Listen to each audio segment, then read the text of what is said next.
Hi everyone, in today's video we will sketch this toasted ham and cheese from the 7-Eleven.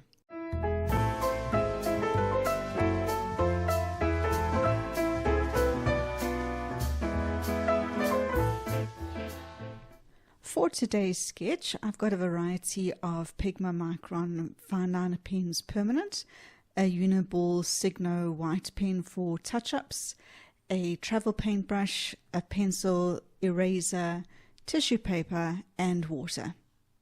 I will continue on in my Moleskine Art Collection A5 sketchbook, and I'll be using my Daniel Smith palette of colours. I am going to start with my pencil sketch already on the page.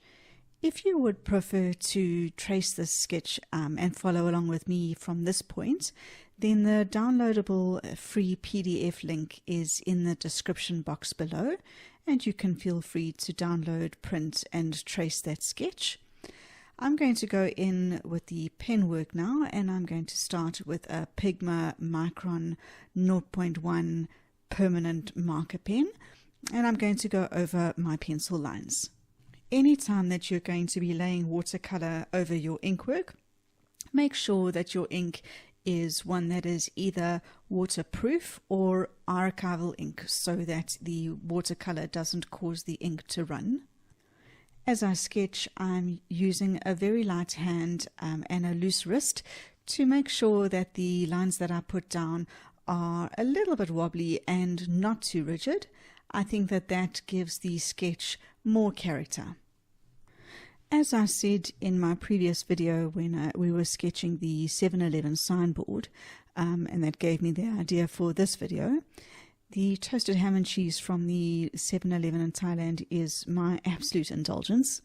My family thinks I'm utterly crazy and they've got no idea why, but any opportunity I can get to go and grab one from the 7-Eleven, I will do so. And I don't think I'm alone on the matter. I think that any tourist who has travelled to Thailand on a budget knows exactly what I'm talking about when we speak of going into the 7-Eleven and picking up breakfast in the morning. At 35 baht or just over $1, it's a bag of pure joy. You buy it off the rack in the cool food section, and as you buy it, the staff at the shop will ask you whether you want to toast it, and they will toast it for you on the spot. One of these toasted sandwiches and Nescafe iced coffee from the fridge at the 7-Eleven is the perfect way to start the day. I have been told that the green pandan bread is also a winner, but I haven't managed to give that a go yet. But maybe next time I'm there I will. And to be honest, that'll probably be tomorrow. I'm going to erase my pencil lines when my ink is dry, spritz the paints with water to activate them, and open up my travel brush. I will start by mixing together Naples Yellow and New Gamboge as the main colour on the top of the packet. As soon as I've got that mixed nice and watery, I'm going to lay that down over the top half of the cover.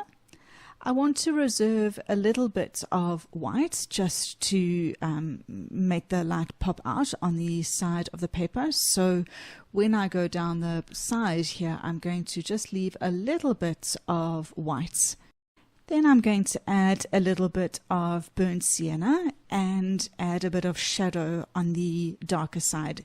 The light is obviously coming from the right hand side in this photograph, so I'm going to shadow the left hand side. Now I'm going to prepare some buff titanium and start on the sandwiches. I'm going to start with the lightest color that I can see and then darken where the toasted areas are. So I'm going to now add in some raw sienna into the darker areas, but I think that the toasted areas could still go a bit darker, so I'm adding in a bit of burnt umber into the darkest areas. Now I will use my damp brush to blend all of the areas out. Now I will mix together a combination of Venetian red and transparent brown oxide, and I'll put that into the top half of the packet color. Just making sure that everything around that area is dry before I do so that the color doesn't bleed into what I've already done. There is kind of a shadow of the same color underneath the sandwiches, so I'm going to keep this color on my brush, water it down a bit, and put a shadow underneath. Now for the ham, I will mix together quinacridone rose and buff titanium. Now for the colors on the logo, I will use cadmium orange hue for the orange, perylene red, and hooker's green. Now I'm just using some colors that remain on my palette for some of the smaller areas that I have missed out. Here I'll mix a bit of buff titanium and yellow ochre just to put a little bit of a shadow on the white part of the plastic. Now it's shadow time. I want quite a fun and light shadow for this sketch, so I'm not going to go for the usual things like Payne's Grey or Lunar Black. I'm rather going to mix up some Carbazole Violet and see if that does the trick. So going with a weak solution of the violets, I will start by putting down a shadow layer in all of the areas that I can see there is some shadow on the packet. This darker brown on my palette is dry now, so if I use it as a shadow color, I'll be able to lay it in quite thickly. So I'm going to do that for the shadow of the sandwich on the back, and then I'll darken that shadow even more with the Carbazole Violet. Now I will add some shadows under the different elements of the sandwich and in the crease at the top of the bag. I will use my Pigma Micron pen to outline the word in this little bubble at the top of the bag, and then I will use the remaining color on the palette to fill in the bubble. Now I want to work on the shadow that the bag casts onto the table. I want a slightly darker shadow color than what I've been using so far. So to the Carbazole Violet, I'm going to add some ultramarine and also some neutral tint.